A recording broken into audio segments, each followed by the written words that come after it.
That wasn't a freeze frame, that was me just fiddling with this. Making sure it was okay. So, I finished this book yesterday. It's The Singer's Gun. It's the book that I want to talk about today. I wonder if anyone can hear me, if indeed anyone's watching. Probably. Oh, I'm running a bit hot there, aren't I? How does that feel, baby? Austin Powers reference. Culturally up to date. So no one's watching yet, but we can start off. We can start off. I kind of, you may have noticed if you care, I haven't done a live stream in like 2 weeks. That means I did three, then 2 weeks off, and now I'm back to it. I'm back to it. You know, that's we have someone's tuned in. Hey, person. How am I looking? Stream seems okay. Stream health is looking okay. Yeah, I want to talk about The Singer's Gun, which is a book by probably my favourite contemporary author, Emily St. John Mandel. And I'm just going to give you a quick synopsis of her. She was born in Canada, studied dance, School of Toronto Dance and Theatre. She's basically an author. She's now married and lives in New York. She's a staff writer for The Millions. I don't know what that is, which is something I'm going to rectify at some point. I first found out about her because of a book called Station 11, which is an absolutely fantastic look at a post-apocalyptic world where people are trying to just get by. And it's just so amazingly written that I can't help but love it. And I read Last Night in Montreal, which is a lot more similar to this book. I read that a little while ago. There's not a lot more I can say other than how's the stream video output though? Oh, this isn't going well, is it?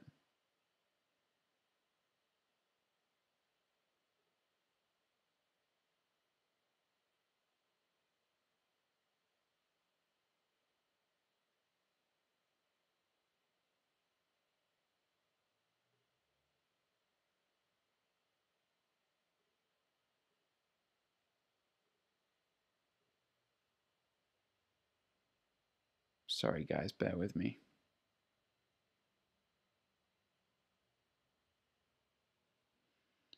I wonder. Oh, I'm not very good at this, am I?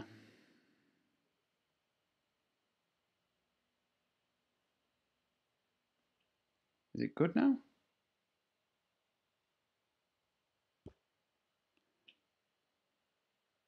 Seems to have improved. Let's go with that. I'm just going to roll with it. I needed to get back to this. As I said, I've had 2 weeks off doing it. I tend to find that in my life, if I go more than 2 times without doing something, the habit starts to fall apart. 2 nights without reading a book, for example, I find it hard to pick it back up again. That kind of thing. So this one actually took me a lot longer to read than I meant to. What is it? You hear because of the book. It's a really short story that spans quite a long time. It's about a guy called Anton, basically, and the premise is, the setup is, he works for a company that does the civil engineering for New York, and they've just applied to get the contract. They're just getting the contract to bring the new sort of water pipes into New York. He's worked there for a while. Everything seems like it's a-okay. He's then put through some checks, because terrorist checks, because that's a thing. This is a very up-to-date book. I'm gonna say published in the last couple of years.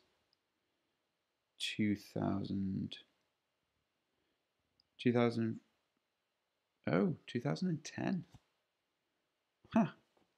I really would have thought, from some of the references in this, I thought it was newer.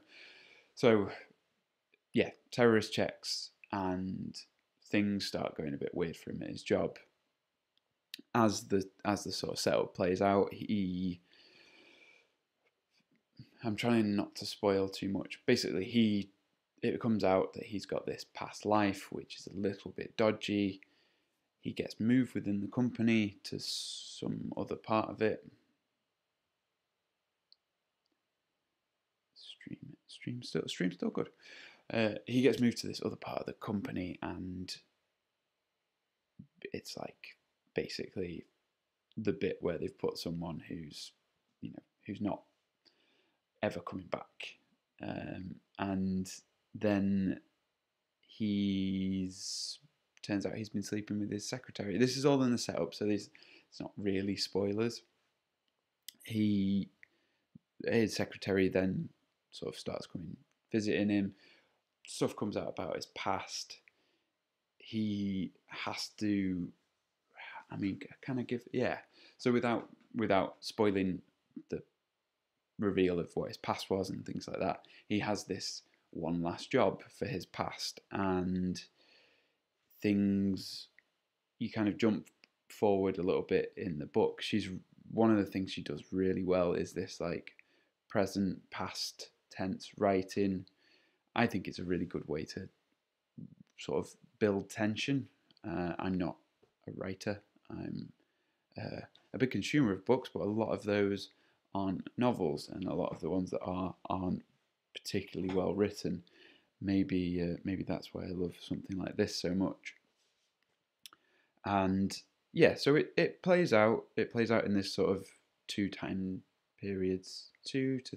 3 time periods, because she looks right back into the past as well. So there's past, present, and future present, I guess. They're all past. I don't know how you describe that. I probably need to learn how to do these reviews better.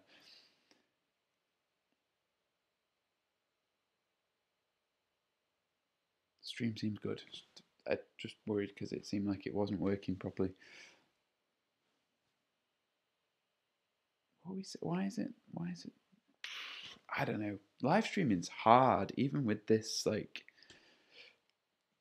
I don't know, 320p, something like that. So I'm gonna read the back, because that's like the epitome of not giving anything away. After shaking off an increasingly dangerous venture with his cousin, Anton Walker has spent years constructing an honest life for himself. But then a routine security check brings his past crashing back towards him. His marriage and career in ruins, Anton finds himself in Italy with one last job for his cousin, but there's something on his tail, and they're getting closer. The Singer's Gun follows Anton, Alex Broden, a detective on the trail of a people trafficker, and Ellen, caught up in the investigation against her will. Taut and thrilling, it's a novel about loyalty, betrayal, and the things we're willing to sacrifice for love. I think that is a terrible blurb for this book, because it's not this like epic, short version of I Am Pilgrim or something like that. It's not that. It's not that tense. I mean, it is super tense, but it's not that like epically like loyalty and betrayal. It doesn't scream at you. It kind of gently taps you on the shoulder and informs you that you need to be tense. And I think that comes from the way it's written. I didn't particularly find that the characters were all that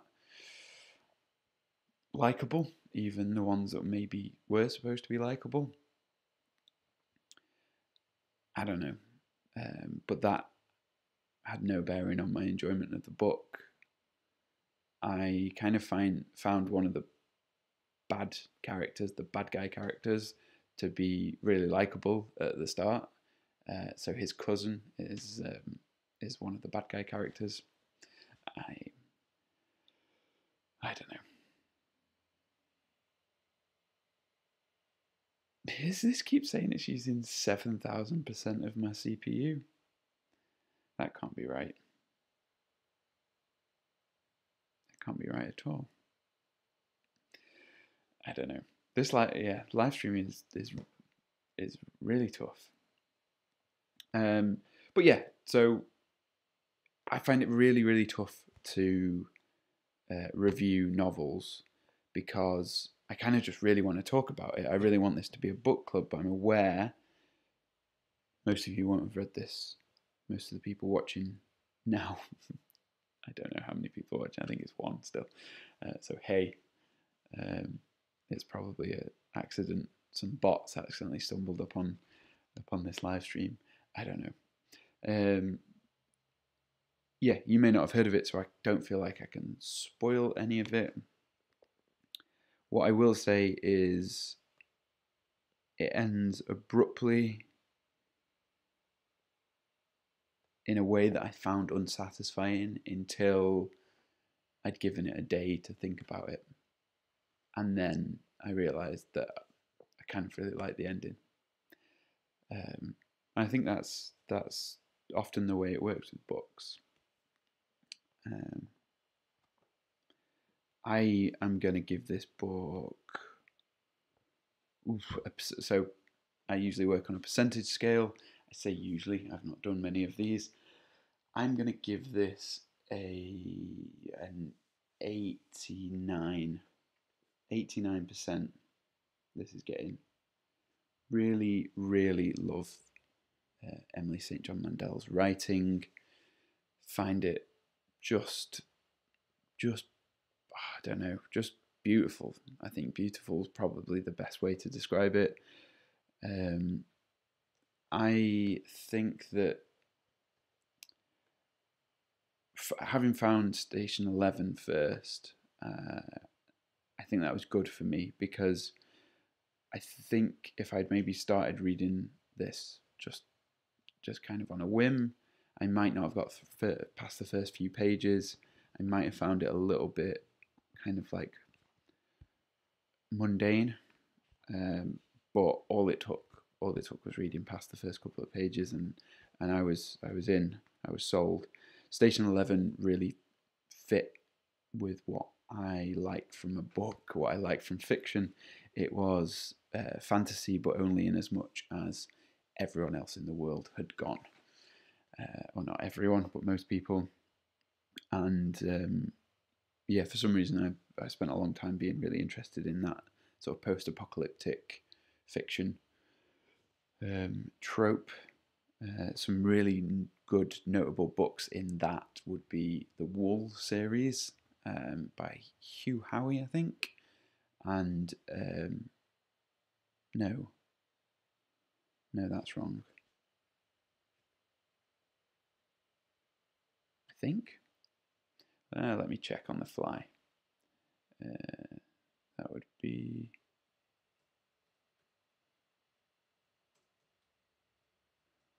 Yeah, Hugh Howey.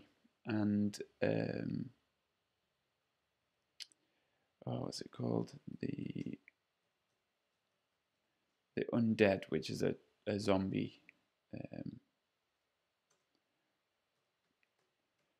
zombie book series, which is by... Let me get this one. R.R. Haywood. He also does some... he also has a series on time travel, which is another thing that I really, really like in my fiction. So yeah, this is maybe a few percentage points less than Last Night in Montreal, because that book just, I don't know, something about it just hit me real deep. This one is Emily St. John Mandel doing spy fiction, whereas Last Night in Montreal is romance, and I have no idea what the Lola Quartet is yet, but I plan to read that soon. So yeah, highly recommend this book, especially if you, I don't know, there'd have to be something, I think there'd have to be something wrong with you to not like that one. So much so that I didn't actually, usually for these reviews, I go and look at Goodreads, I take some notes on what other people have said, just to help me kind of think through it critically. Also, I'm terrible at reviews. I probably am. I think you'll agree. Let's go to screen 2 for a minute. Hey, this looks awful. Yeah, let's go back. I'm using OBS. I might as well at least try to do some scene changes. Yes, and I couldn't bring myself to go to Goodreads, because if anyone was criticising this book, I would be upset. And if you've stayed to this point, if you're still with me at this point, I just want to kind of talk through I want to talk through why I've not been posting on YouTube or Instagram or anything for the last couple of weeks. And I've mentioned before that this camera that I use for these, this is all the writing on the screen it's not like a filter or anything. It's actually from an old camera, and it's a camera my nana bought to do some documenting of her grandkids and stuff like that in the, I want to say about 95, 94, something like that maybe. And